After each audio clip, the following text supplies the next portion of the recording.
जीवन प्रतिपल बीत रहा है, ऐसा लगता है। सद्गुरु भी मिल गए, फिर भी अगला कदम अस्पष्ट क्यों है? अगला कदम है ही नहीं। अगले कदम की सोच क्यों रहे हो? अगले कदम की सोचने का अर्थ है कि यह कदम आनंदपूर्ण नहीं है, अगला चाहिए। यह क्षण काफी नहीं है, अगला चाहिए। आज पर्याप्त नहीं है, कल चाहिए। वर्तमान में कहीं पीड़ा है, भविष्य चाहिए। अगला कदम दुखी आदमी के मन की चिंतना है, सुखी आदमी के लिए यही कदम आखिरी कदम है। सुखी आदमी के लिए मार्ग ही मंजिल है। अगर तुम प्रसन्न हो मेरे साथ, बात बंद कर दो अगले कदम की। अगला कदम होता ही नहीं। अगला कदम तो रुग्ण चित्त की दशा से पैदा होता है। जब तुम आज सुखी नहीं हो तब तुम कल का विचार करते हो।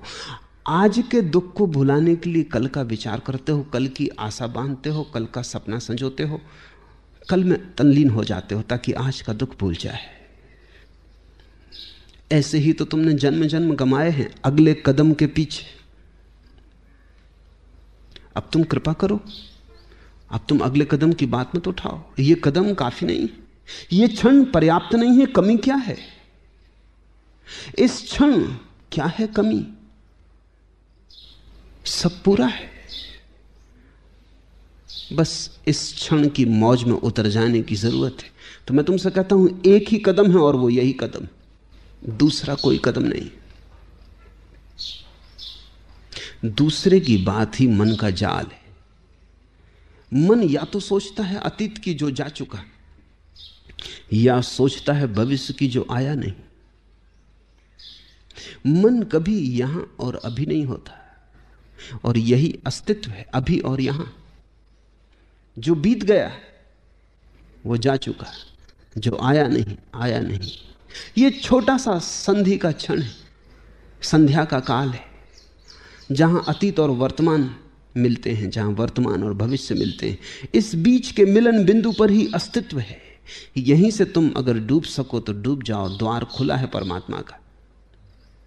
लेकिन अगर तुमने भविष्य की बात की, तुम चूक गए, फिर चूक गए। तुम कहते हो जीवन पल पल बीत रहा है।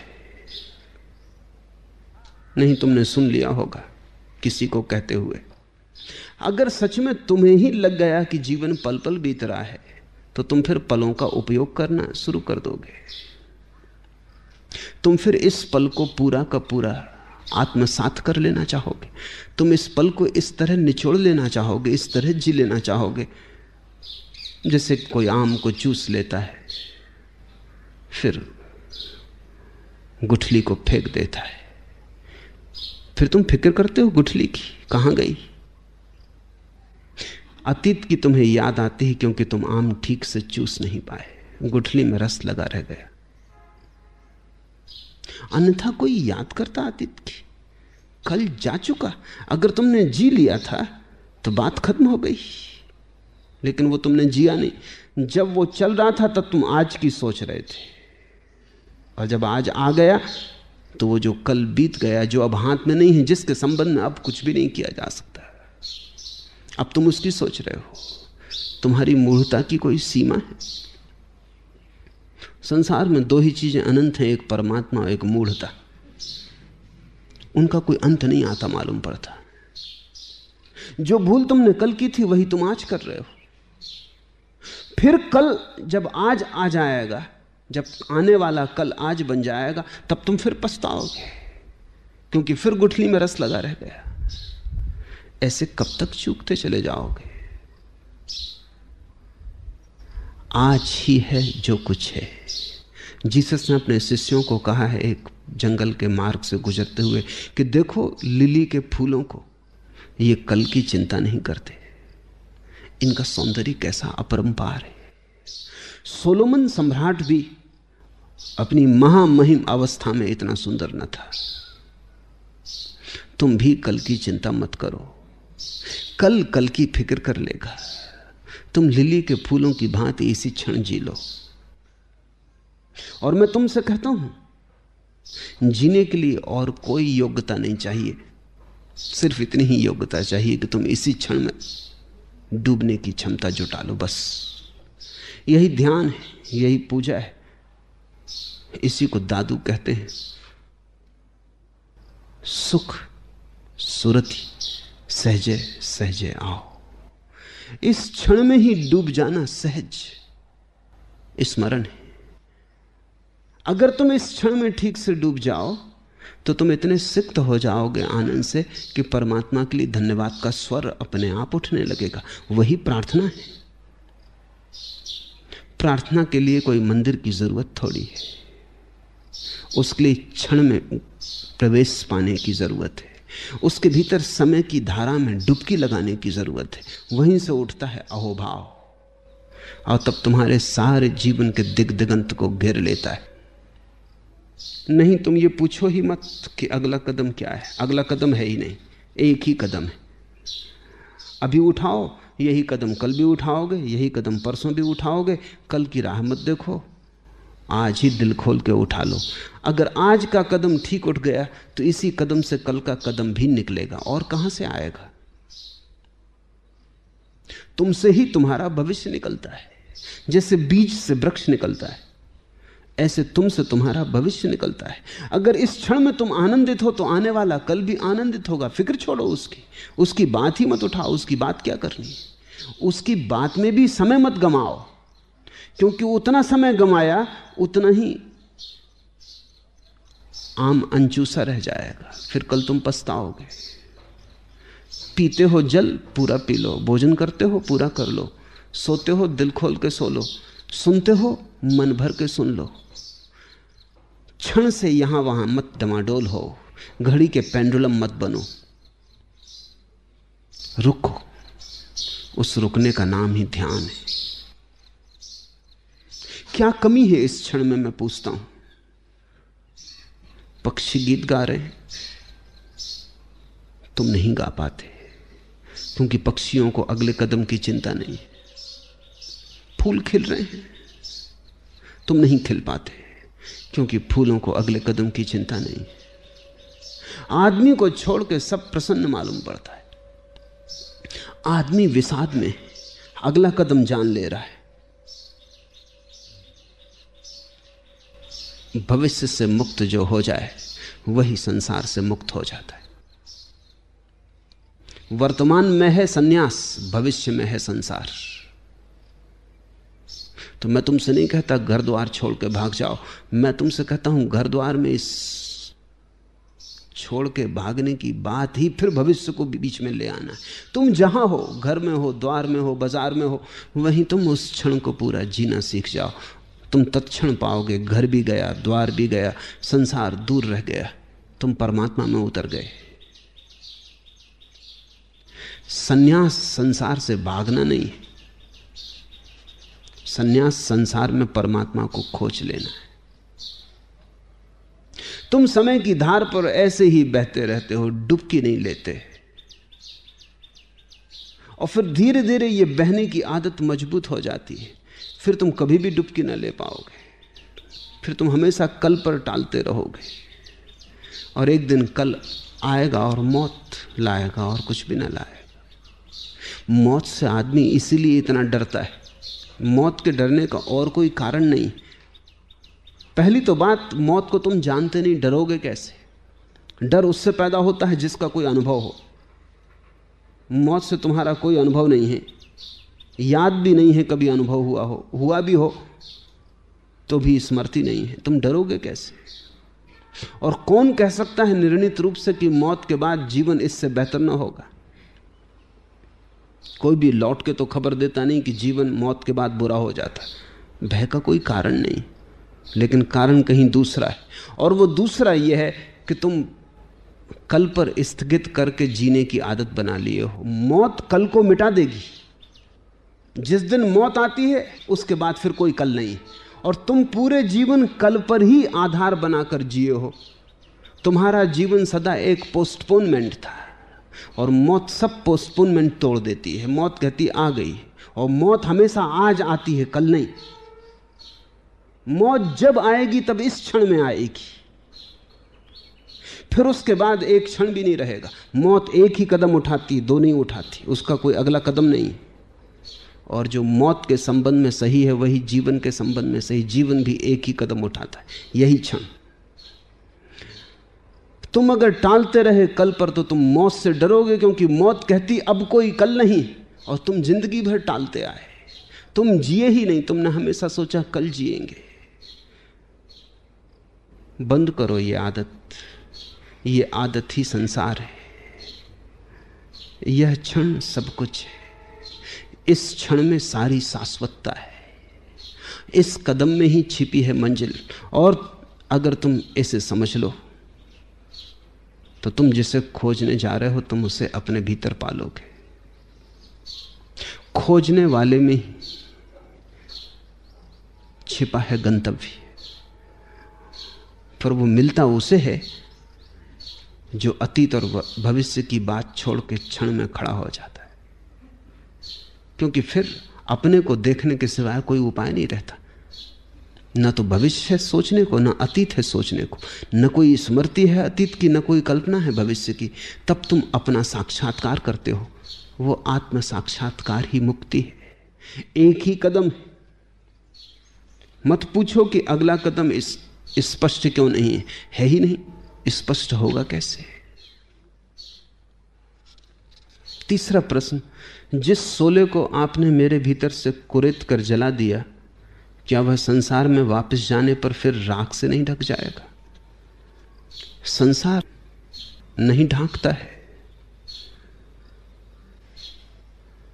अगर संसार ढांकता होता तब तो फिर कोई भी व्यक्ति संसार में ज्ञान को कभी उपलब्ध न हो सकता था। मैं भी तुम्हारे बीच बैठा हूं, किसी हिमालय पर नहीं भाग गया हूं। नहीं, संसार नहीं ढांकता है, ढांकती है मूर्छा। तो अगर तुम्हें ऐसा लग रहा है कि वापस लौट के कहीं संसार ढांक तो ना लेगा मेरी आंख को, अंगारा कहीं छिप ना जाएगा राख में, तब तुम ठीक से समझ लो, अंगारा जला ही नहीं। जैसे अंगारा अपनी ही राख से ढकता है, किसी और की राख नहीं ढांकती, ऐसी ही तुम्हारी चेतना भी अपनी ही मूर्छा से ढकती है, किसी और की मूर्छा तुम्हें नहीं ढांकती। लेकिन आदमी का मन सदा दूसरे पर जिम्मेवारी फेंकना चाहता है। अब तुम्हारी बेहोशी होगी तो भी संसार जिम्मेवार है। तुम्हारे तथाकथित साधु महात्मा संसार को गाली दिए चले जाते, जैसे संसार की कोई जिम्मेवारी है उनको भ्रष्ट करने में। कौन किसको भ्रष्ट करेगा? तुम भ्रष्ट होना चाहते हो तो संसार आयोजन जुटा देता है। तुम मुक्त होना चाहते हो तो संसार आयोजन जुटा देता है। संसार तो सिर्फ आयोजन है, उपयोग तुम पर निर्भर है। अगर मेरी बातों से तुम्हारे भीतर की आग तुम्हें जलती हुई लग रही है तो गलती हो रही है कहीं। तुम्हारे ध्यान से जलती हुई होनी चाहिए, मेरी बातों से नहीं। मेरी बातें तुम्हें ध्यान पर ले जा सकती हैं, ध्यान से तुम्हारे भीतर का अंगारा जलेगा। लेकिन अगर तुमने समझा कि मेरी बातों से तुम्हारे भीतर की आग जल रही तो तुम मुश्किल में पड़ोगे, किसी और की बातों से राख पड़ जाएगी। तब तुम मुझ पर निर्भर हो। मुझ पर निर्भर होने का मतलब है तुम्हारी निर्भरता तुमसे बाहर है। तब तो फिर संसार तुम पर राख जुटा देगा। तुम बुनियाद में ही भूल कर गए। मेरी बातों से तुम्हारे भीतर की आग नहीं जलेगी। हाँ, मेरी बातों से तुम ध्यान को समझ लो, ध्यान से जलने दो तुम्हारी आग को, फिर तुम्हारी आग को कोई भी ना बुझा सकेगा। तब तुम्हें आग को बुझाना हो तो ध्यान छोड़ना पड़ेगा। लेकिन यह मेरा अनुभव है, जिसने एक बार ध्यान का रस जान लिया उसने कभी छोड़ा नहीं। रस को कोई कभी छोड़ता है, और जो छोड़ दे समझना कि उसने रस नहीं जाना। मेरे पास लोग आ जाते, भारत में तो लाखों लोग कभी ना कभी ध्यान करते ही हैं। जिंदगी में ऐसा मौका कमी आता है, कमी लोग होंगे जिनको कभी ना कभी ध्यान की धुन न चढ़ी हो। आते हैं, वो कहते हैं कि 15 साल पहले ध्यान करता था, फिर छोड़ गया, फिर छूट गया। मैं उनसे पूछता हूँ आनंद आ रहा था? वो कहते हैं बड़ा आनंद आ रहा था। झूठ की भी कोई सीमा है, आनंद कहीं छूटता है? तो मैं उनसे पूछता हूं छूट कैसे गया? वो कहते हैं कि घर गृहस्थी काम धाम। मैं पूछता हूं घर गृहस्थी और काम धाम में ज्यादा आनंद आ रहा है? वो कहते हैं आनंद कहां महाराज, दुख ही दुख है। बड़ी आश्चर्य की बात है, कौन सा गणित चल रहा है? दुख के कारण आनंद छूट गया है इनका, दुख के लिए आनंद छोड़ दिया। इनसे बड़े त्यागी तुम खोज सकते हो क्या? इनको आनंद कभी मिला नहीं, ये झूठ है। और हो सकता है इन्हें पता भी ना हो कि ये झूठ बोल रहे हैं। झूठ कभी कभी इतना गहरा हो जाता है व्यक्तित्व में कि सत्य जैसा मालूम पड़ता है। इनको पता भी ना हो कि झूठ बोल रहे हैं, ये सिर्फ एक सामाजिक धारणा बोल रहे हैं। ध्यान से आनंद मिलना चाहिए, सो इन्होंने ध्यान किया था, आनंद मिला होगा। और कैसे कहो ऋषि मुनियों के वचन गलत है कि ध्यान से आनंद नहीं मिला? ये तो निश्चित सिद्धांत है कि ध्यान से आनंद मिलता है, इसलिए उसमें तो शक सुबह नहीं उठाते हो। इन्हें ध्यान से आनंद मिला ही नहीं। इस जगत में आनंद जिसको मिल जाए, जिस चीज से, वो छूटती ही नहीं। शराब नहीं छूटती आदमी से अगर उसे आनंद मिलने लगे। सारे चिकित्सक चिल्लाए चले जाते हैं कि मरोगे, बीमार हो रहे हो, रुग्ण हो रहे हो, वो कहता है सब ठीक। मुल्ला नसरुद्दीन पीता है, 80 साल की उम्र, कान बहरे हुए जाते हैं, कुछ सुनाई नहीं पड़ता। डॉक्टर ने उससे कहा कि बड़े मियां अब बंद करो, अन्यथा बिल्कुल कान से कुछ भी सुनाई ना पड़ेगा। मुल्ला नसरुद्दीन ने क्या कहा पता है? उसने कहा डॉक्टर साहब 80 साल का हो जाने के बाद अब सुनने को बाकी भी क्या रह गया?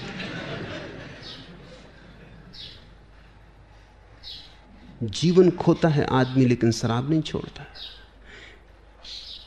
और आनंद छोड़ देता है, ध्यान छोड़ देता है। ऐसे ऐसे नासमझ मेरे पास आ जाते हैं, वो कहते हैं समाधि तक लग चुकी, फिर छूट गई। चमत्कारी पुरुष हैं ये। समाधि किसकी लगी और छूटी? तो फिर ऐसा हुआ कि मोक्ष पहुंच गए लेकिन लौट आए। क्या करें, संसार का दुख बुलाता रहा।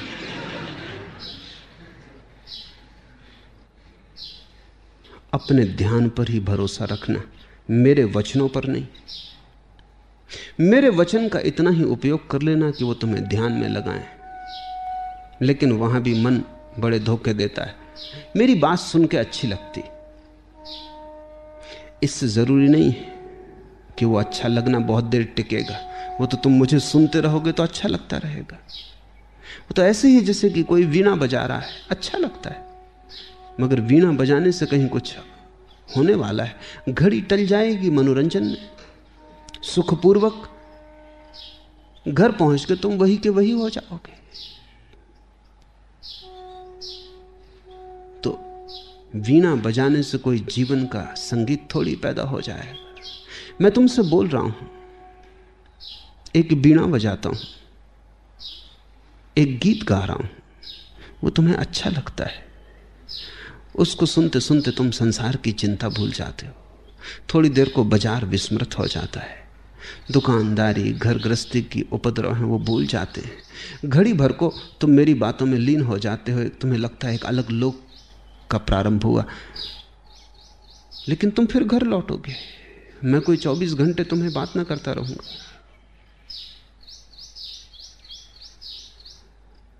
और अगर 24 घंटे बात करता रहूं तो वो बात भी रसपूर्ण रह जाएगी, तुम उससे भी ऊबने लगोगे, तुम उसके भी आदी हो जाओगे। ऐसा हुआ। एक यहूदी कथा है कि वारसा में एक यहूदी रबी था, बड़ा सरल हृदय था और इसलिए बड़ी मुसीबत में था।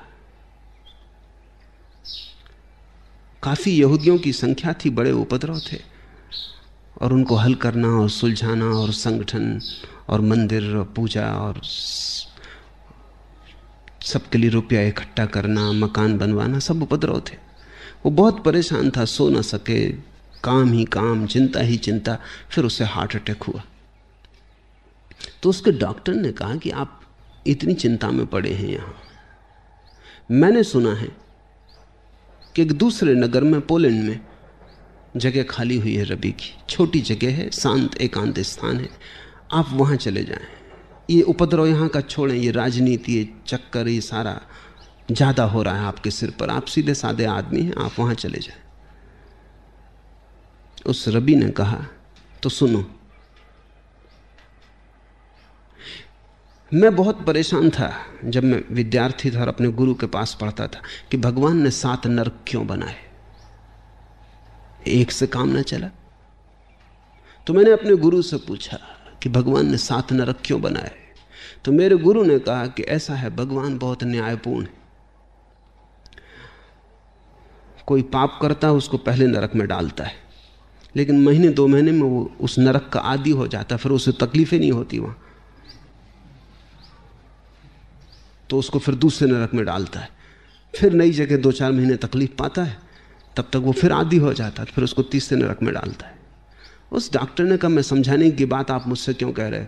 तो उसने कहा कि इससे क्या फ़र्क पड़ता है, इस नरक का, वारसा के नरक का तो मैं आदी हो गया, अब तुम और पोलैंड के नरक में मुझे भेज रहे हो। इन दुष्टों से तो किसी तरह संबंध बन गया है, किसी तरह नाव चल रही। जिंदा तो हूं, माना कि हार्ट अटैक हुआ है, मगर अब इस बुढ़ापे में, इस कमजोर हालत को लेकर नए नरक में जाना, यही वहां दोहराया जाएगा। क्योंकि जहां आदमी है वहां आदमी के उपद्रव है, वहां आदमी की राजनीति है। अगर मैं 24 घंटे तुमसे बोलता रहूं तो तुम उसके भी आदी हो जाओगे। शायद उससे तुम्हें नींद आने लगे, मोनोटोनस हो जाएगा, एक रस हो जाएगा। नहीं, उससे भी कोई हल नहीं होगा और तुम थोड़ी उससे जागोगे। संभव है तुम सो जाओ। मेरे बोलने पर इतना ज्यादा भरोसा मत करना, मेरे बोलने का उपयोग करना, लेकिन मेरे बोलने को सब कुछ मत समझ लेना। मेरे पास बहुत लोग आते हैं, वो कहते हैं आपको सुन के ही काफी आनंद आता है, ध्यान वगैरह क्या करना। मुझे सुन के जो आनंद आता है वो मुझ पे निर्भर है, तुम पे निर्भर नहीं है। तुम्हें उसमें कुछ भी नहीं करना पड़ रहा, तुम सिर्फ बैठे हो, निष्क्रिय हो। ध्यान में तुम्हें कुछ करना पड़ेगा। प्रमाद गहन है, उतना भी करने की आकांक्षा नहीं। तुम चाहते हो मैं बोलता रहूं, तुम सुनते रहो, लेकिन उससे क्या हल होगा? उससे कोई हल नहीं हो सकता। ध्यान रखो, अगर मेरे बोलने से तुम्हें लगता है अग्नि जल गई तो झूठी अग्नि है, बोलने से कहीं सच्ची अग्नि जलती। हां, बोलने से तो सिर्फ आयोजन का पता चलता है कि मैं तुम्हें बता देता हूं कि देखो ये चकमक पत्थर है, इनको रगड़ने से अग्नि जलती। तुम मेरे शब्दों को मत रगड़ना, उनसे नहीं चलेगी। बोलना तो फार्मूले की तरह है, जैसे कि कोई कह देता है H2O से पानी बनता है। अब तुम H2O को कागज पे लिख के मत गटक जाना, उससे प्यास ना बुझेगी। मुल्ला नसरुद्दीन अपने बेटे की परीक्षा ले रहा था। उसने कई सवाल पूछे, कोई सवाल का जवाब ना आया। फिर उसने आखिर में पूछा, अच्छा अब मैं तुझसे आखिरी और रसायन शास्त्र का सवाल पूछता हूं, HNO3 का क्या मतलब होता है? वो लड़का सिर खुजलाने लगा। उसने कहा कि बिल्कुल पापा जबान पे रखा है। नसरुद्दीन ने कहा कि नालायक, थूक, जल्दी थूक, नाइट्रिक एसिड है, मर जाएगा।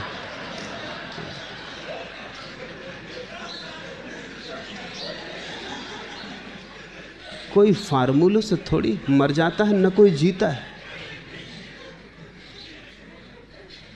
मेरी बातों से आग को जला हुआ मत समझ लेना, वो केवल बुद्धि में जलेगी, हृदय में नहीं। वो केवल शब्दों की होगी। वो कितने दूर ले जाएगी? शब्दों की नाव से उस पार जाने का सोचते हो? शब्दों की नाव तो कागज की नाव है, कितनी ही नाव जैसी लगती हो, नाव नहीं है। हां, कागज की नाव को देखकर तुम असली नाव बना लेना, उससे यात्रा करना। कागज की नाव तो मॉडल है, उसको अगर तुम समझो तो उसको देख के तुम असली नाव बना सकते हो। वो असली नाव तो ध्यान की होगी। शब्द तो इशारे हैं, असली नाव ध्यान की है। और उससे जो आग जलेगी फिर उसे कोई संसार नहीं बुझा सकता है।